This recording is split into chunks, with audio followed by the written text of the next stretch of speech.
Welcome to The Explainer. Today, we're taking a deep dive into a frankly shocking, multi-billion naira dark economy that is completely driving Nigeria's kidnapping epidemic. We're going to map out exactly how what started as localized conflicts over land has mutated into a massive international franchise of cartel warlords, shadow governments, and illegal gold pipelines. There's a lot to uncover here, so let's get right into it. So, let's start with a pivotal moment. Imagine this. September 2024. The Nigerian military scores what looks like an absolutely massive victory. They killed a 38-year-old warlord named Halilu Sububu. Now, to his followers, this guy was known as the King of Kings. The government celebrated, soldiers got rewarded, it seemed like a major win. But then, the violence actually got worse. Why?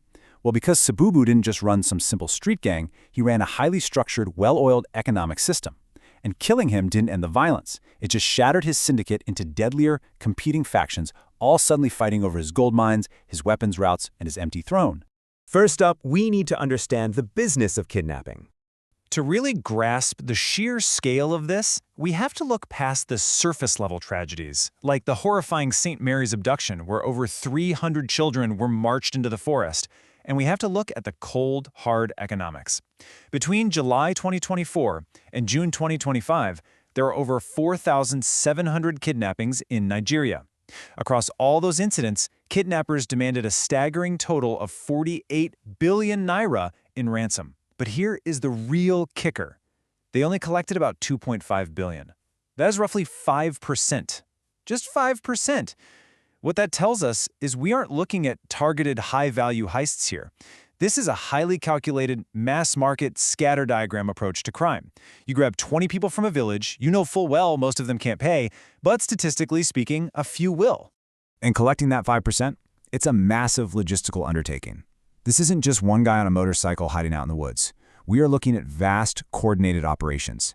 In major kidnappings, negotiators aren't just handing over small envelopes of cash. The money arrives in SUVs. Millions in ransom are transferred right at the forest edge and then loaded into Ghana Musco bags strapped to fleets of motorcycles. These cartels operate deep holding camps in forests all across Zamfara and Kaduna, moving mountains of cash across terrain that security forces simply will not patrol. And incredibly, there are even documented cases where the people intercepted carrying these millions in ransom cash turned out to be security personnel themselves. Which brings us to our next layer, a shadow government. You see, this mass market kidnapping is really just the beginning. This franchise model actually makes money in 5 distinct ways. Across northwest Nigeria, there isn't just one big boss calling the shots. There are over 120 armed groups, and each is run by a commander called a Kachila. And they are monetizing literally everything in their territory. They extract weekly royalties from both local and international gold miners. They rustle cattle. They control when farmers can plant or harvest using forced labor, and they charge totally exorbitant protection taxes. These warlords, guys like Bello Turji and Dan Bakolo, they aren't hiding from the public. They are filling the void left by an absent state. In some villages, residents are forced to pool together millions of naira just for the permission to harvest their own crops for one single week. Dan Bakolo even went as far as deposing a traditional village head and installing himself in the role. They settle local disputes, they run courts. This isn't just organized crime anymore. This is governance. It's a shadow state operating completely in the open. So how is this all fueled? Let's look at the Gold for Guns pipeline. How on earth do local warlords manage to arm an estimated 30,000 fighters scattered across over 100 forest camps? Well, the answer is right there in the ground. There's an international supply chain powering this chaos. Warlords like the late Sububu controlled massive shares of gold mines in Zamfara. The cartel extracts this gold and smuggles it out of the country, often ending up in the UAE as undeclared imports. That very same gold is then used to buy heavy weapons from the massive, unsecured stockpiles left behind in Libya after Muammar Gaddafi fell. Those weapons are then routed south, straight through the Sahara, into Niger, and right into the forests of northern Nigeria. And the escalation we're seeing here is absolutely terrifying. This pipeline didn't just give them more guns, it completely militarized them. Back in 2018, these groups were mostly carrying single-barrel shotguns just for basic protection.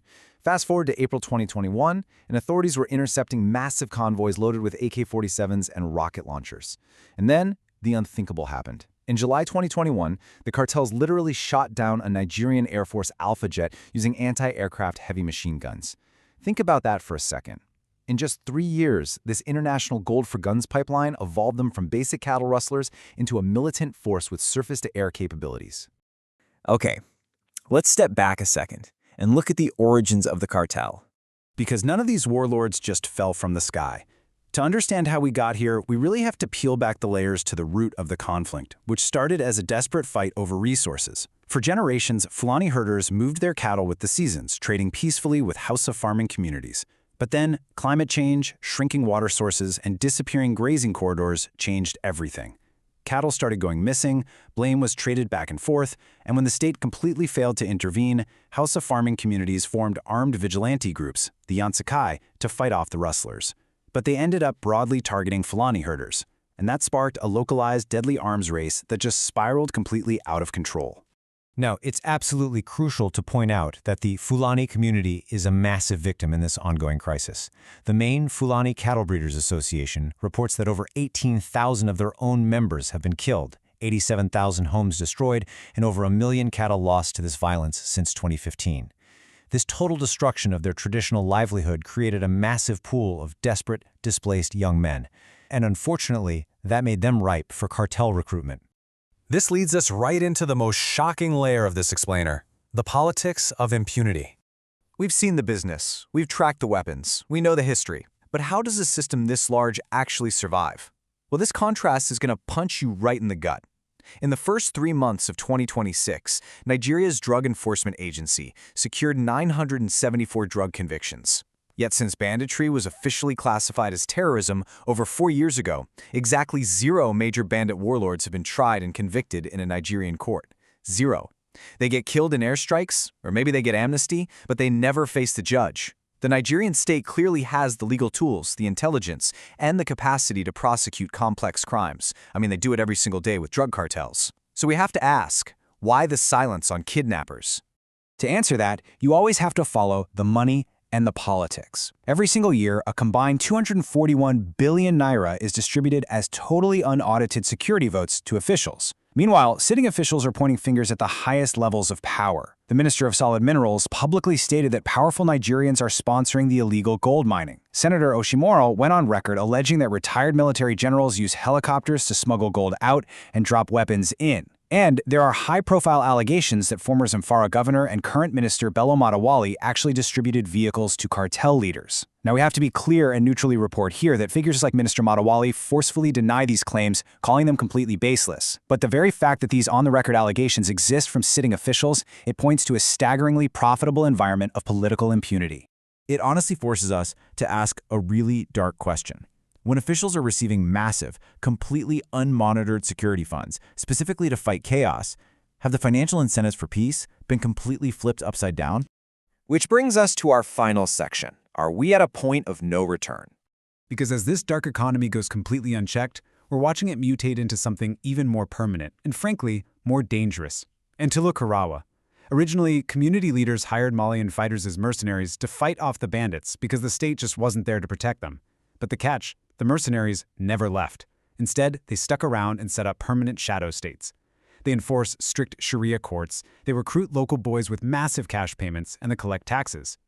Groups like Lukarawa show us that we're no longer just dealing with bandits raiding for quick money, we are literally looking at international jihadist ideology merging with permanent territorial governance. As the researchers at SPM Intelligence so perfectly put it, this isn't just a failure of security anymore. This is a highly profitable, fully functioning dark economy. The pricing structure, the supply chains, the diversification into illegal mining, the whole shebang is there. And just like any economy, until the state actively steps in to raise the cost of doing business, this brutal franchise is only going to continue to expand. And that brings us to the absolute core of the issue. The guns keep flowing, the gold keeps moving, and the ransoms keep being paid. So I want to leave you to ponder this final, highly unsettling question about the true mechanics of this conflict. When chaos pays billions, who actually profits from peace? Thank you for joining me on this explainer. Keep questioning, keep learning, and I'll catch you on the next one.